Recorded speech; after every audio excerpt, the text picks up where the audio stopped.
வீட்டுல பெரியவங்களை வச்சு பாக்குறது எவ்வளவு சிரமமான விஷயமாக இருக்கு. 60 வயசுக்கு மேல அவங்க சாப்பிட்டு இருக்க போறாங்க தவிர அவங்க சொசைட்டிக்கு என்ன கான்ட்ரிபியூட் பண்ண போறாங்க? இவங்க இருக்கிற ரோல் தண்டசோர் ரோல் தான். அவங்க பிரச்சனை. தம்பியை கடங்காரன் ஆக்குறாங்களோ இவங்க கடங்காராங்கிறாங்க. எனக்கு தேவை 50 பவுன் நகை வேணும். பையன் வீட்டுல ஒரு 30 சவரன் அப்படி கேக்குறாங்கன்னா எனக்கு அதை விட டபுளா தரணும். இப்ப இருக்கிற பசங்க பெத்துக்கிட்டீங்கல்ல, இதெல்லாம் நீங்க பண்ணிதான் ஆகணும், இது உங்க கடமை அப்படின்னு ரூல்ஸ் பேசுறீங்க. சோறு போட வேண்டியது உங்க கடமை. எனக்கு பிடிச்ச மாதிரி ட்ரெஸ், வாட்ச், ஷூ இதெல்லாம் வாங்கி தர வேண்டியது உங்க கடமை. எனக்கு பிடிச்ச காலேஜ்ல சேர்க்க வேண்டியது உங்க கடமை. கட்டு, கடை வாங்கியாவது கட்டு. ஃபீஸ கட்ட வேண்டியது உங்க கடமை. ஒரு பைக் கூட வாங்கி தர முடியலனா அப்ப எதுக்கு பெத்துக்கிட்டீங்க? எனக்கு வயசாகிட்டே போகுது, கல்யாணம் பண்ணி வைக்க வேண்டியது உங்க கடமை. இவ்வளவு நகை கேக்குறாங்கன்னா போடுங்க, அதுல உங்க கடமை தானே. கல்யாணத்துக்கு பிறகு தலை தீபாவளிக்கு சீர் செய்யணும், முதல் பிரசவத்துக்கு ஆகிற செலவை பார்க்கணும், பிறக்கிறது பேரனோ பேத்தியோ அவங்களுக்கான சீர் செய்ய வேண்டியது உங்க கடமை. இது எல்லாமே உங்க கடமை. இத கூட பண்ண முடியலனா எதுக்கு பெத்துக்கிறீங்க? உன்னை பெத்த பாவத்துக்கு இது உன் கடமை, அது உன் கடமை, கடமை கடமைன்னு வாய்க்கிழிய பேசுறியே. உன் கடமை ஏதாச்சும் நீ ஒன்னாவது ஒழுங்கா பண்ணிருக்கியா? பேசலாம் வா. படிக்கிற காலத்துல ஒழுங்கா படிச்சு பாஸ் பண்ண வேண்டியது யார் கடமை?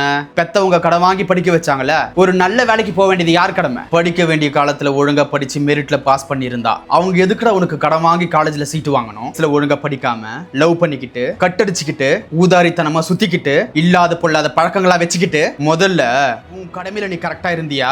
உனக்காக வாழ்க்கை பூரா கஷ்டப்பட்டு மூட்டை தூக்கி கல்ல தூக்கி பூ வித்து பழம் வித்து ராத்திரி பகல்னு பார்க்காம காலையில 8 மணில இருந்து ராத்திரி 8 மணி வரைக்கும் கால் கடுக்க நின்று வேலை பார்த்து சம்பாரிச்சு அவங்களுக்கு ஒரு போட்டுக்கு துணிமணி இல்லாம கிழிஞ்ச புடவைய கட்டிக்கிட்டு கிழிஞ்ச சட்டையை போட்டுக்கிட்டு நம்ம பிள்ளைங்க நல்லா இருக்கட்டும் அப்படின்னு எல்லாத்தையுமே தியாகம் பண்ணி வளர்த்தா கல்யாணத்துக்கு பிறகு என்னாலலாம் உன்னை வச்சு பார்த்துட்டு இருக்க முடியாது. இங்க ஒரு மாசம் இருந்தா உன் பொண்ணு வீட்டுல ஒரு மாசம் போயிரு. அவங்க நல்ல சாப்பாடு சாப்பிடுறாங்களோ இல்லையோ, உனக்கு எது நல்லது, உனக்கு எது பிடிக்கும்னு ஆசையா சமைச்சு ஊட்டி ஊட்டி வளர்த்தாங்களே.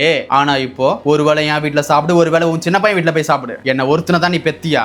உங்களை ராஜா மாதிரி ராணி மாதிரி வளர்த்தாங்களே, இப்ப நீங்க அவங்களை பிச்சைக்காரனை விட கேவலமான நிலைமையில வச்சிட்டு இருக்கீங்களே. இதுதான் நீங்க பாக்குற கடமையா? ஆமா, பெரிய கடமைன்னு பேசுறீங்களே.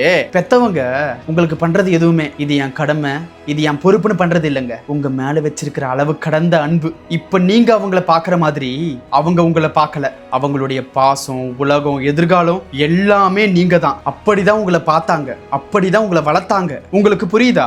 உங்களுக்கு புரியுற மாதிரி உங்க வார்த்தையில சொல்லணும்னா, நீங்க சொல்ற அந்த கடமையை அவங்க அளவுக்கு அதிகமாவே பார்த்திருக்காங்க. அவங்க ஒரு பலனையும் எதிர்பார்க்காம உனக்காகவே வாழ்ந்திருக்காங்க. கண்டிப்பாங்க அவங்க உங்களுக்கு கொடுத்த அன்பு, பாசம், தியாகம், அரவணைப்பு இதை எதுவுமே உங்களால 100% கொடுக்க முடியாது. சும்மா இது உங்க கடமை, இது உங்க பொறுப்பு, இந்த ரூல்ஸ் எல்லாம் பேசுறத நிப்பாட்டிட்டு நீங்க முதல்ல பொறுப்பா இருக்க பழகிக்கோங்க. பெத்தவங்களை பாத்துக்கிறது பாரம்னு பார்க்காம நம்ம வாழ்க்கைக்கு கிடைச்ச மிகப்பெரிய பாக்கியம்னு பாருங்க.